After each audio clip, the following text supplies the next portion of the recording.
Welcome Game Changer podcastu kanālā. Šeit ir visa patiesība par to, kas notiek aiz kadra būvējot personīgo zīmolu, coachinga biznesu un dzīvi, kuru tik ļoti vēlies.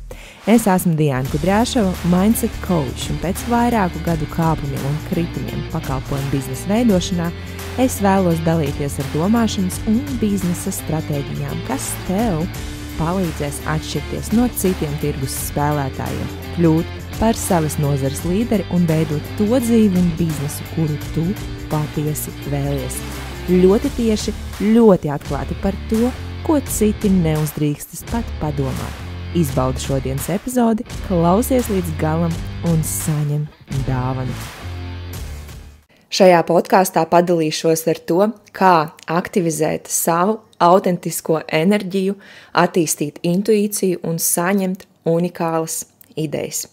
Sāksim ar to, kā tad attīstīt savu intuīciju, un man patīk to iedalīt 3 etapos.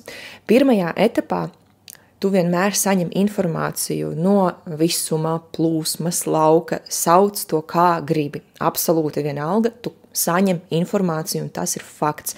Ideju, insaitu veidā, viss, kas rodas tavā galvā, tā ir informācija. Enerģija pie mums plūst vienmēr, un lai mēs kalpotu sistēmai, cilvēces evolūcijai, mums šīs te idejas ir jārealizē. Un, lai saņemtu informāciju, mums pirmkārt ir jābūt miera stāvoklī. Un tad, kad mēs esam sistēmā savā vietā, kad mēs ieņemam savu lomu, pie mums informācija tik tiešām plūst ļoti ātri, ļoti bieži, regulāri. Tāpēc mēs meditējam katru rītu, mēs strādājam ar savu ķermeni katru dienu, un jo biežāk, jo vairāk, jo labāk. Tad lūk, kā mēs saņemam intuīciju? Bieži vien tie ir vizuāli tēli, bildes mūsu prātā. Mēs kaut ko vienkārši redzam. Mēs kaut ko iztēlojamies. Mēs to sajūtam caur ķermeni. Un, protams, ir tāda iekšējā balss, sajūta, jeb vienkārši zināšana. Ir tas angliski vēl sauc gut feeling, tu vienkārši jūti, un tu nevari saprast, kāpēc. Tev ir tā iekšējā zināšana, un, protams, kā sabiedrībā pieņemts, ka tam nav jātic, jo tam nav nekāda zinātniska pamatojuma. To nevar paskaidrot, līdz ar to tas ir kaut kāds gļuks, bet tas nav nekāds gļuks, un jo vairāk mēs uzticēsimies savai iekšējai sajūtai un zināšanai, jo foršāk un kaifīgāk mēs virzīsimies pa dzīvi un daudz ātrāk sasniegsim savus mērķus. Tāpēc fiksējam tos brīžus, kad pie mums nāk idejas. Vīziju veidā, bilžu, vizualizāciju veidā, kā jūs to nosauksiet, tā jau ir jūsu darīšana. Protams, caur ķermeni mēs jūtam zosādu, mēs jūtam tirpiņas, mēs visu kaut kādas ķermeņa sajūtas jūtam. Man, piemēram, visbiežāk ir zosāda uz kaut kādām lietām, un ja viņi ir, tad, protams, ka ķermenis kaut kā reaģē uz to informāciju, kuru es esmu saņēmusi. Un arī tad, ja es jūtu kaut kādu riebumu un tādu izteiktu nepatīkamu sajūtu, tā arī ir intuīcija, kas ar mani runā. Asaras arī ir intuīcija, kas ar mani runā. Kāpēc man uz kaut kādām lietām konkrēti ķermeņa reakcija ir? Tāpēc, ka ķermenis tādā veidā ar mani runā. Intuīcija tādā veidā ar mani runā. Un, protams, iekšējā balss, un tā ir vienkārši zināšana. Kad jūs zinat un jūs nevarat paskaidrot, bet jums ir tā sajūta, un beigās jums izrādās taisnība. Katrs to noteikti ir piedzīvojis. Nākošais etaps pēc tam, kad mēs esam saņēmuši kaut kādā veidā informāciju, mums ir šo informāciju vispār jāapzinās. Un liela daļa cilvēku ikdienā dzīvo un totāli palaiž garām intuīciju, totāli palaiž garām idejas, vīzijas, jo vienkārši nav laika, nav kur pierakstīt, nav kur viņu izreaģēt. Un tas it kā ir ok, bet, protams, jo apzinātāk mēs par šo procesu būsim, jo labāk. Tāpēc otrais etaps ir apzināšanās. Apzināties savu intuīciju, piefiksēt to un pārvērst to tādai apziņai saprotamā līmenī, saprotamā formā, jeb vienkārši domās. Noformulēt domu, pierakstīt to domu, to vizualizāciju, to sajūtu, paskaidrot priekš sevis pirmkārt to sajūtu. Kāpēc tu to jūti, kā tev pašai liekas, kāpēc tu to redzēji, to sajūti un vispār par to iedomājies. Tu pati noteikti ļoti labi zini, ko tev saka intuīcija. Uzticies sev un nemeklē apstiprinājumu apkārtējā pasaulē. Mēs meklējam spēku sevī, mēs spēcinam savu iekšējo kodolu un būvējam savus spēcīgus pamatus. Nākošais etaps, trešais etaps, tā ir sazemēšanās. Paņemt un realizēt šo ideju caur fiziskām rīcībām. Mums ir jāsazemē, jo mēs esam zemes cilvēki. Ir tik daudz gudru, apgarotu, ļoti zinošu cilvēku, bet matērijā viņiem nav ne laimes, ne naudas, nekā, jo vienkārši viņi baidās sazemēt, viņi baidās veikt reālas rīcības materiālajā pasaulē un dzīvo savā apgarotajā kaut kādā vīzijā pasaulē, bet, pa lielam mēs esam cilvēki, mēs esam materiālas būtnes, un ja mūsu matērijā mēs nerealizējam to, kas ir mūsu galvā, tad tur nav nekāda iekšēja saskaņa. Sazemēt, ko tas nozīmē? Izveidot jebkuru materiālu lietu, posts, video, podcasts, zvans, īziņa, deleģēšana, piefiksēšana, notes un tā tālāk un tā tālāk. Un, protams, ka liela daļa tieši šajā etapā baidās sazemēt, jo ir bailes gan no atraidījuma, gan no kā izskatīsies, gan kā sanāks un kādas sekas tam būs, ja bailes no atbildības. Un, starp citu, bailes no atbildības ir vienāds ar vainas sajūtu. Vainas sajūtu pēc emociju skalas ir pielīdzināma gandrīz vai nāvei. Atbildības sajūta, jeb tāda hiperatbildība, ir bailes, ka tu izjutīsi vainas sajūtu, un būtībā tu jau viņu izjūti, jo tev ir tik ļoti no tās sajūtas bailes. Ja? Tāpēc neuzņemamies 100% atbildību absolūti par visu šajā dzīvē. Saprotam, ka mēs esam atbildīgi par sevi, bet mēs nevaram uzņemties atbildību par citiem cilvēkiem. Ja? Taču mēs varam izdarīt visu pašu labāko, kas ir mūsu spēkos, lai saņemtu vislabāko rezultātu, kuru vien mēs varam. Nākošais. Kas tad ir enerģētiskā kapacitāte? Lai mēs saprastu, kā strādā šis viss enerģētiskais, ezotēriskais, nesaprotamais komplektiņš, kuru mēs neredzam, bet kuru mēs jūtam un zinām, ka tas dod kolosālus rezultātus. Tātad, enerģētiskā kapacitāte, tā ir cilvēka spēja uzņemt, akumulēt, uzkrāt, un izdot jebkuru informāciju no ārējās pasaules. Neatceros, kurš to teica, bet kāds ļoti zināms gudrs cilvēks teica, ka cilvēka lielums ir vienāds ar viņa problēmu lielumu. Īsumā tik daudz, cik problēmas tu vari atrisināt, tik liela ir tava personība un atrisināt viņas mierīgi viņas uztvert, saglabāt mierīgu vēsu prātu un tā tālāk. Man vārds problēmas nepatīk. Man patīk vārds situācijas, un mani klienti pie tā ir jau pieraduši, īpaši vipi, 1-1, viņi pie manis, kad skrien, kad kārtējais kaut kas ir noticis, viņi saka, Diana, man ir problēma, vai paga, Diana, man ir situācija, piedodiet, ja? Un tas ir tiešām forši, kā mūsu runas kods atļauj mums uztvert informāciju, un vispār, ne informāciju, bet vispār dzīvi daudz vieglāk, ja? Tāpēc situācijas mums būs nevis problēmas. Ja, un tik tiešām personības lielums ir vienāds ar šo te situāciju sarežģītību, kuru cilvēks spēj risināt. Un es atceros sevi, ka agrāk man likās kaut kāda pasaules traģēdija, ja man neatnāk, alga, vai ja es nevaru atrisināt tehnisku problēmu, kad es tikko sāku online biznesu, ka es nevaru kaut ko atrisināt tehniski, man tas liekas sarežģīti, es ļoti piekūstu no tā visa. Un tagad es saprotu, ka tās problēmas, kas man tad likās traģiskas un kas mani nogurdināja, šobrīd es vispār viņas neredzu savā dzīvē. Un tas tikai parāda, ka es esmu uzaudzējusi, attīstījusi savu enerģētisko kapacitāti, un mēs viņu varam attīstīt. Un to mēs daram ar pieredzi, ar savas vērtības apzināšanos, ar zināšanām, protams, un ar dažādām praksēm. Kā strādā enerģētiskā kapacitāte? Mēs saņemam enerģiju, mēs to apzināmies, ko tas nozīmē, un mēs uzreiz sazemējam to matērijā. Mēs sadzirdam savu intuīciju, mēs apzināmies, ko viņa mums saka, domas, insaiti, un mēs sazemējam to matērijā. posti, video, dziesmas, podkāsti, dzejoļi, tur viss kaut kas, ko vien jūs gribat, to varat darīt. Un mēs to darām maksimāli ātri, jo tas būs uzlādēts ar ļoti krūtu enerģiju. Jā, būs bailes, būs ļoti baili to darīt, bet bailēs ir milzīgi daudz enerģijas. Un ja mēs to izdaram, šo enerģiju sajūt absolūti visi, kas šo postu, video, podkāstu, produktu redz un tausta, klausās un tā tālāk. Ja? Tāpēc nekrājam piezīmēs savus insightus, bet meklējam uzreiz, kā tos sazemēt, jebkurā formā, sev radošā. Un lielākā un biežākā kļūda ir tieši 3. etapā sazemēšana. Cilvēki atliek savas idejas, enerģijas uzdevums ir iziet mums cauri šo 3 etapu veidā, caur realizāciju. Bet cilvēki atliek savas idejas un vienkārši bloķē paši savu enerģiju. Tāpēc man vienalga, kādā formā jūs taisīsiet savus radošumus un kādā formā jūs iziesiet cauri šiem 3 etapiem, vai taisīsiet storijus, filmēsiet video, rīlus, podkāstus, YouTube'us, šūsiet, adīsiet, gleznosiet.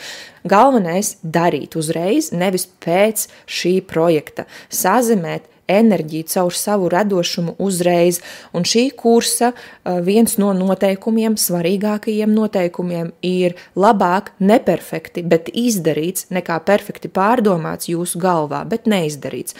Tāpēc mēs daram uzreiz, tāpēc, ka tikai darot, tikai trenējoties, tikai caur rīcībām mēs reāli mainam savu materiālo pasauli, nevis sēžot un meditējot stundām ilgi.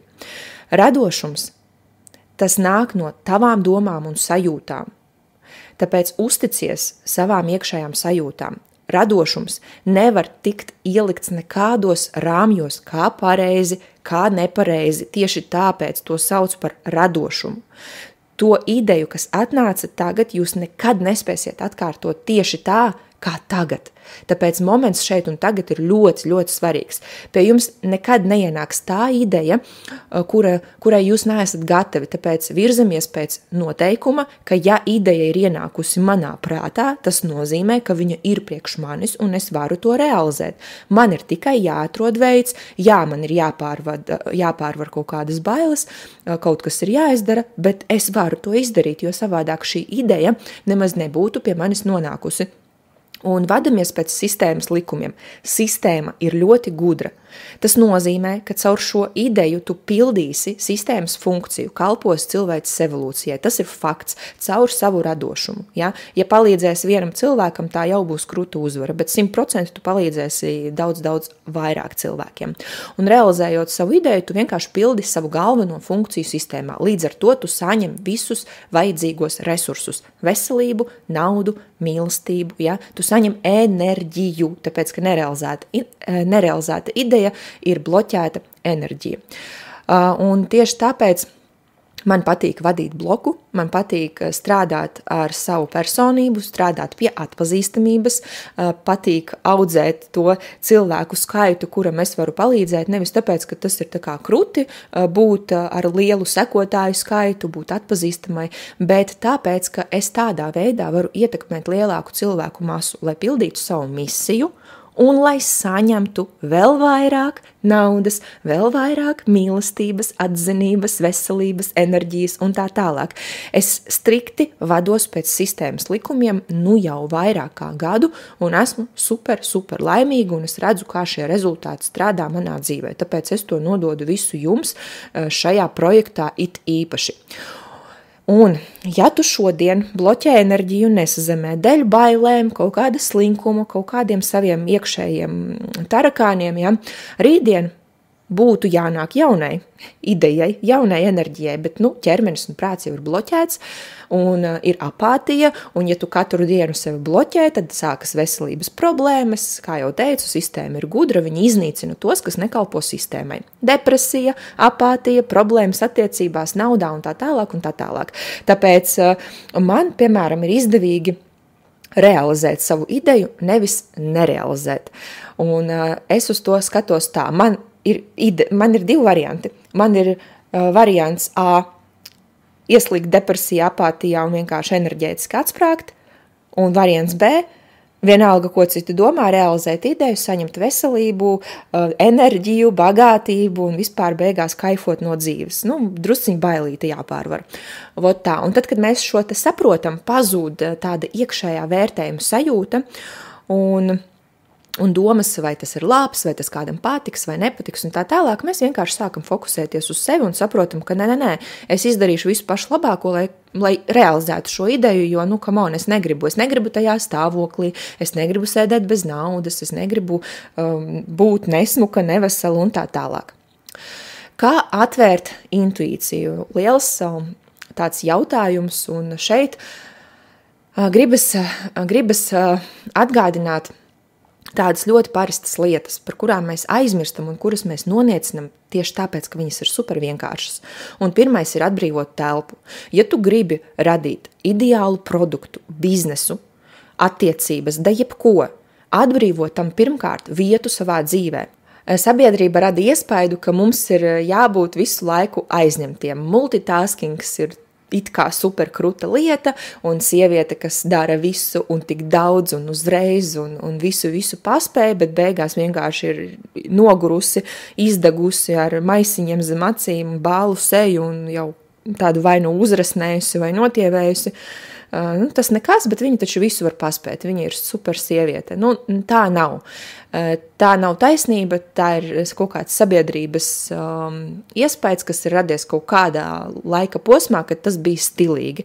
Māksla nav darīt daudz un visu, māksla ir filtrēt svarīgākās lietas, māksla ir reāli atbrīvot vietu apzināti tam, ko tu gribi reāli savā dzīvē sasniegt. Es, piemēram, visu saņemu cauri vientulību. Es palieku viena, es ne ar vienu nekomunicēju, man ir kaifīgi, man ir forši, es guļu dīvānā, vai es guļu sauļojos, vai es kaut kur citur guļu, kaut ko daru, braucu ar ritenim, ar mašīnu, kaut ko es tur daru viena, un man nāk kolosāls idejas, man nāk idejas produktiem, ja, es atbrīvoju vietu tam, ko es gribu izdarīt. Piemēram, ja es gribu uztaisīt prēmiju produktu, es sākumā atbrīvoju tam vietu savā dzīvē un fokusējos uz to, ka esmu tam gatava, jo kamēr mums būs miljons darbi un mēs būsim piesātināti ar visu, ko, mēs vienkārši nevarēsim realizēt savu online projektu, biznesa ideju, arī izveidot attiecības, ja tev fiziski viņām nav laika. Ja, tāpēc mēs izskatām savu dzīvi un prioritizējam to, kas mums ir šobrīd svarīgs. Ja, un vienu brīdi tie ir kaut kādi biznesi, citu brīdi tās ir attiecības, un tad atkal mums ir jābūt apzinātiem un jāspēj sakārtot sava dzīve tā, lai gan biznesa ietu, gan arī attiecības plauktu. Un, protams, mentālais fokus, kad es esmu gatava uzņemt informāciju un klausīties savā intuīcijā. Es uzlieku sev nolūku tam, ka es tagad esmu atvērta un viss, kas nāks, es to uztveršu, laidīšu caur sevi, skatīšos, kas der, kas nedara.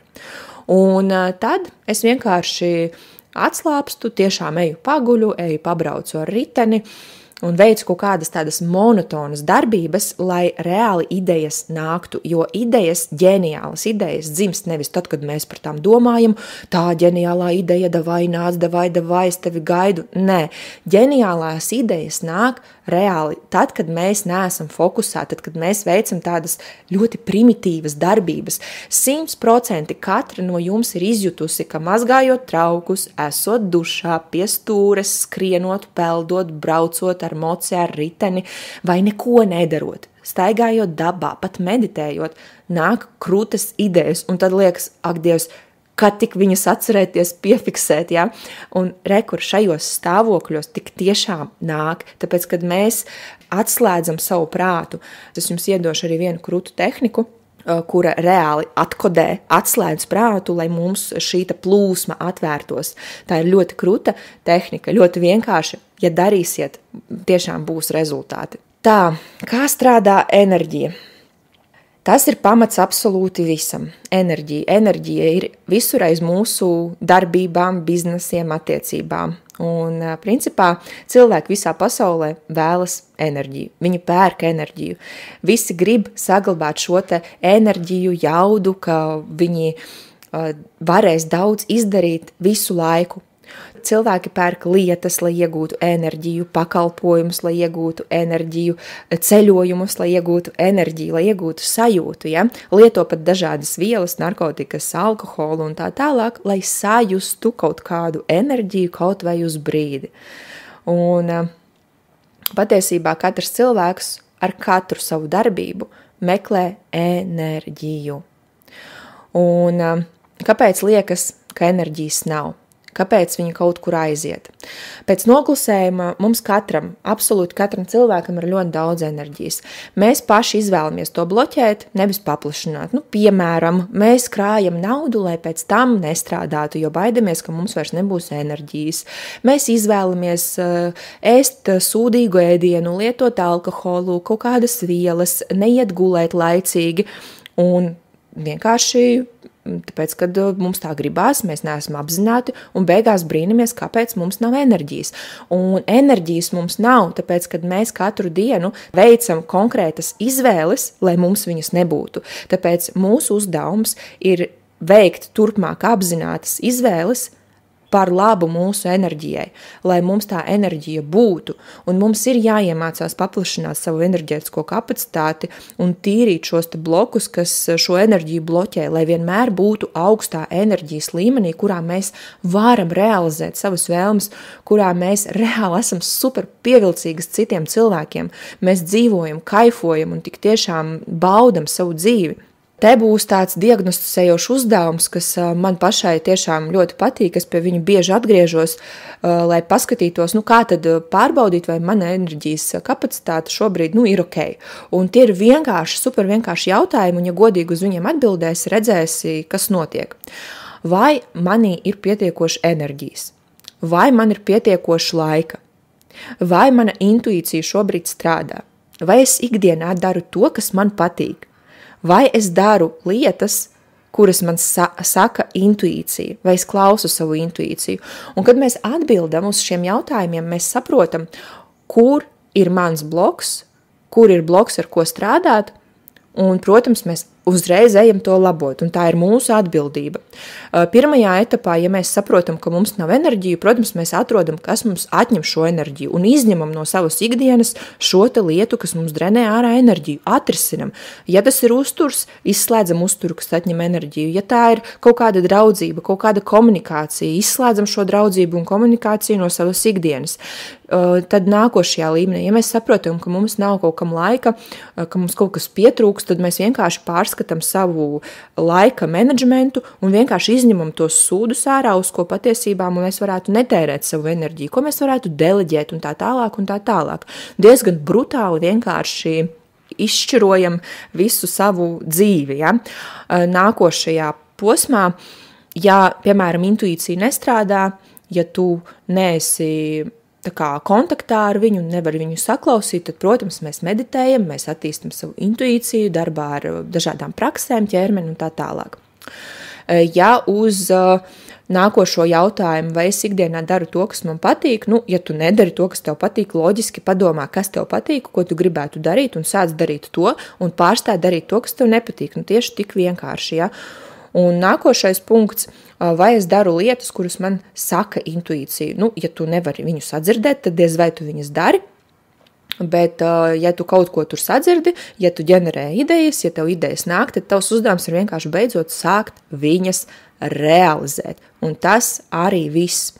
Un iziešu vēl ātri cauri iemesliem, kāpēc var nebūt enerģijas. It kā skaidrs, bet nes kāpēc cilvēki, kad dzird par vienkārši miegs ēdienas ēšana, ir kaut kāds insights. Tāpēc šīs vienkāršās lietas, bet super krutās lietas vēlreiz uzskaitīšu, lai paliek mums atmiņā, jo nevelti man to gribās. Un ja jums tas ir jādzird, tad noteikti tam arī ir kaut kāds kruts iemesls. Kāpēc var nebūt enerģija? Pirmais pamats, pie kā mēs vienmēr atgriežamies, ir fiziskais stāvoklis. Miegs, ēdienas, ēšanas režīms, ja, miega režīms arī, ja, un tā tālāk. Man, principā, šis ir ļoti svarīgi. Ja es slikti ēdu vai ēdu ne tā, kā man vajag, un ja es guļu ne tā, kā man vajag, man nav enerģijas. Un es esmu sapratusi to, ka 20 gados man bija vienalga, tāpēc, kad bija vēža galvā un pa lielam nekāds biznes mani neinteresēja, viss bija vienalga. Bet šobrīd man ir ļoti, ļoti svarīgs mans stāvoklis, jo no manas stāvokļa ir atkarīgs tas, kā es sevi iznesu pasaulē katru dienu. Vai es esmu superenerģiska, vai es arī tā kā neesmu superenerģiska. Un tā kā man patīk būt augstās vibrācijās, nu tad, protams, man ir svarīgi pagulēt un ļoti labi, garšīgi, veselīgi paēst. Tāpēc ēdiens ir tas, uz ko es neekonomēju nekad un izvēlos sev visu pašu labāko, jo es zinu, ka tas ir pamats absolūti visam un arī absolūti visiem nākošajiem punktiem. Tā kā mūsu pamata veselības stāvoklis ļoti atspoguļojas uz mūsu enerģijas līmeni. Protams, visiem jau, man liekas, apnikusī bērna un vecāka pozīcijas, kas nenormāli atņem enerģiju. Kamēr mēs kaut ko sagaidam no citiem, kamēr kaut ko pieprasam vai pamācam, kontrolējam, koučojam savus partnerus, draugus un tā tālāk, bez maksas vēl pie tām, jā, protams, ka mums zudīs enerģija. Par šo tēmu man jau negribas daudz runāt, jo viņa ir vienkārši no visiem avotiem, pa visiem galiem nāk ārā. Noteikti atradīsiet, ja interesēs vairāk, kas ir bērna, kas ir vecāka pozīcija. Mēs šeit visi esam pieaugušo pozīcijā, uzņemamies atbildību un vienkārši daram to, ko gribam un sasniedzam savus mērķus, pat ja ir bail. Nākošais, kas atņem enerģiju, protams, ka ir ciešanas, vainas sajūta, kauna sajūta, aizvainojums un tā tālāk. Un ciešanas tās varbūt, ziniet, pat ne tādas ciešanas, bet tādas komfortablās ciešanas. Un kas ir komfortablās ciešanas? Tās ir mūsu ierasto domu, sajūtu un rīcību schēmas.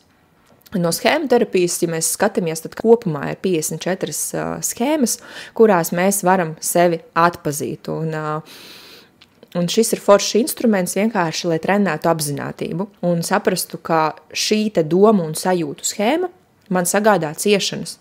Es izvēlos palikt kaut kādās vietās, kaut kādā situācijā, kurā es patiesībā nevēlos palikt, bet es nesaku, kāpēc izvēlos, jo vienkārši tas ir pierasts. Ja? Tā ir tāda ciešanu komforta zona. Un, protams, arī būt upurī ir ieradums.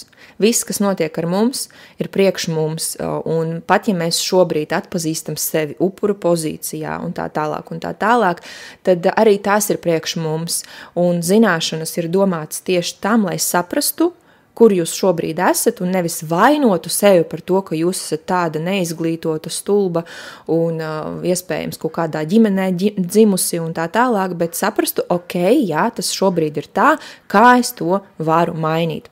Nākošais, kas ļoti atņem enerģiju, ir neatrisinātie konflikti, nepabeigtie darbi, dažādi parādi, ārēji, iekšēji un tā tālāk. Ja? Tāpēc mēs atrisinam visus konfliktus, izrunājam visas situācijas, ja mēs nevaram to izdarīt ar cilvēkiem vai negribam, mēs pirmkārt to atrisinam sevī, atdodam visus parādus, izdaram darbus uzreiz, neatliekam, un vispār mans tāds dzīves likums, viss, ko es varu izdarīt 5 minūtēs, es izdaru uzreiz, es pat nerakstu to plānotājā, tāpēc, ka tas atņems enerģiju, tas ir tāds besīgs, sīks uzdevums, kuru izdarot, es varu par viņu uzreiz aizmirst, un es viņu pat neierakstu plānotājā, jo, tādi mazi darbiņi patiesībā viņi sakrājas, un viņi ir super vienkārši, bet viņi pakausī mums reāli ēd nost enerģiju. Nākošais, kas tiešām atņem enerģiju, ir tad, kad mēs nododam sevi, tad, kad mēs patīkam, tad, kad mēs draudzējamies ar cilvēkiem, tāpēc, kad pienākums, tad, kad mēs esam ar cilvēkiem, tāpēc, kad, tā laikam jābūt, tāpēc, ka bērni, tāpēc, kad kaut kāda tur bērnības draudzene, tāpēc, kad atlaidīs no darba, nemaksās algu un tā tālāk un tā tālāk. Bet patiesībā mēs negribam jau sen tur būt, mēs sen negribam iedarboties ar šiem cilvēkiem, bet, reāli paliekam tur un nododam sevi. Nākošais ir bailes un vainas sajūta.